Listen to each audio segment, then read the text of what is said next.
tawaran untuk tampil di dunia hiburan semakin sepi, pelawak dan aktor Kadir kini beralih menjadi afiliator di TikTok. Kadir tak mau terjebak dalam nama besar dan kejayaan masa lalu. Karena di atas dari itu semua, dia masih memiliki keluarga yang perlu dinafkahi. Siap nggak nurunkan gengsimu?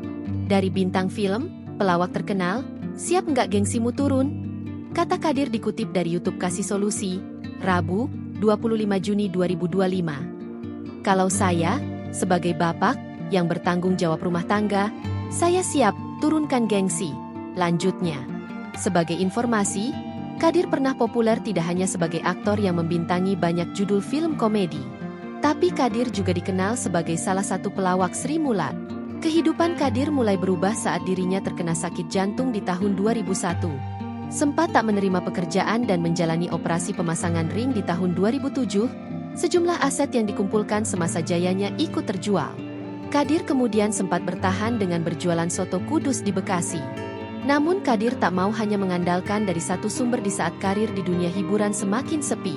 Kadir kemudian mulai mempelajari dunia afiliator dan memulai dari nol dengan menawarkan produk yang sudah dimiliki, yaitu tumbler dan alat pijat. Download Tribun X sekarang, menghadirkan lokal menjadi Indonesia.